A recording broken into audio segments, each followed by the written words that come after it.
Hey guys, meteorologist Dave Allen here, and today we are going to be talking all about cruising out of New York City and Boston during the height of hurricane season and the advantages of doing so. Yeah, I picked out a few of my favorite statements that I have seen on social media. I'll be showcasing them and debunking them coming up next.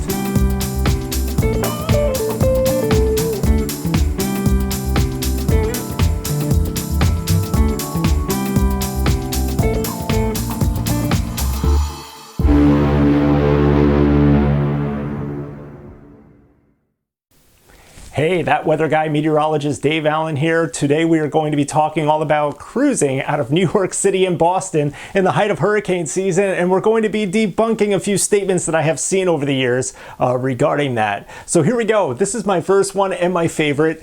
Yeah, I don't want to be caught in the middle of a hurricane during my cruise. No, you are not going to be caught in the middle of a hurricane during your cruise. You see that little ball on tops of cruise ships? Yeah, I have it circled here. That is their radar. They're on top of the situation around them.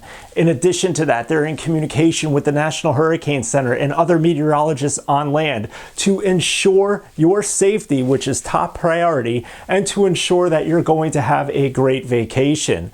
Now, if your port of call is experiencing tropical storm or hurricane conditions, then they will make an executive decision to change your port of call, change your itinerary a little bit, and maybe skip that or go to a different island. So yeah, your vacation is almost guaranteed.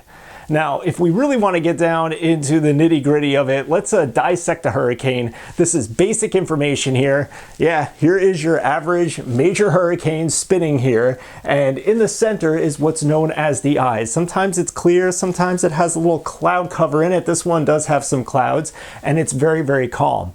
Immediately around that eye is what's known as the eye wall. This is where the hurricane force winds extend from.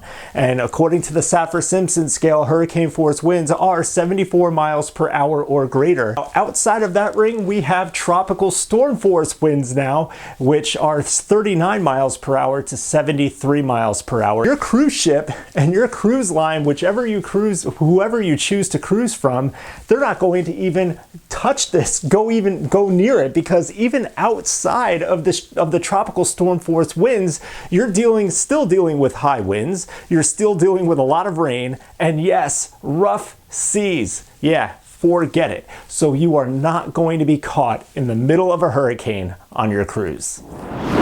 Okay guys, moving on. What if my entire cruise is canceled because of a hurricane?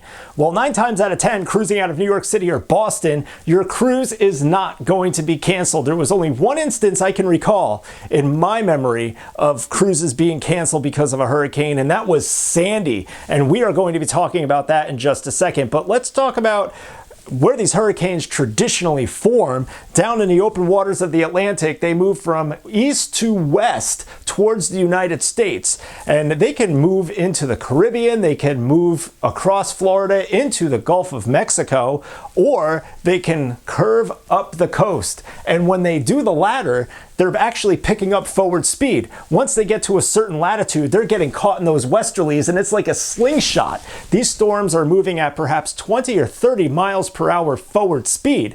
So I don't want to bring up winter storms here, but a few years ago, Winter Storm Grayson really ravaged New England, and there was a cruise ship that was supposed to be coming into port. It hung out for a day, so those people got an extra day on their cruise, and then when they came into port and picked up everybody else for their next cruise, they were short a day. So regardless, your cruise is going to happen. Now, Sandy, let's talk about that, because that was an extremely, extremely rare storm. That formed and it moved across Jamaica, Cuba, on up into the Bahamas here. And then instead of curving north and east, there were a lot of factors at play here that made this storm do the unthinkable. First off, it transitioned into an extratropical storm, and with that, the wind field expanded greatly. The 5 boroughs of New York City got hammered, Staten Island getting it the worst here, as this storm curved to the left instead of the right, and it definitely ravaged New Jersey. And yeah, the Coast Guard decided to shut down the port of New York, and yes, the cruises were canceled. Now that's the only time in my memory that that has happened. Now if you're cruising out of Miami, or even worse, if you're cruising out of a Gulf Coast area like New Orleans, once a hurricane gets into the Gulf, there's almost nowhere to go. So yes, there are plenty of advantages. There are lots of advantages of cruising out of New York City and Boston during the height of hurricane season.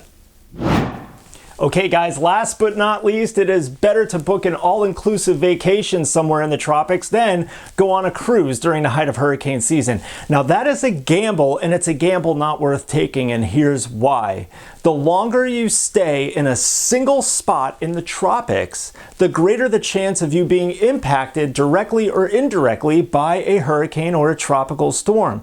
I hate to bring up this example, I really do, but Hurricane Dorian in 2019, the Bahamas was devastated by this hurricane.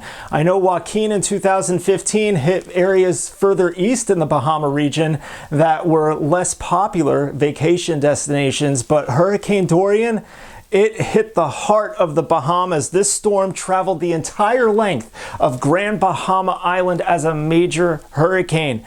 Yes, goosebumps. It left nothing in its wake. Flights were canceled. People were evacuated and killed. And we are still seeing some of that devastation today as they are slowly rebuilding from this hurricane. As it traveled out away from the Bahamas towards the southeast coast of the United States, it started to weaken. And many people's vacation plans were ruined from this hurricane for a while. Now, there were cruises that were expected to go to the Bahamas, but guess what? They were diverted, and many of them went to Bermuda instead. So there you have it. This is coming full circle from what I said earlier about being caught in the middle of a hurricane.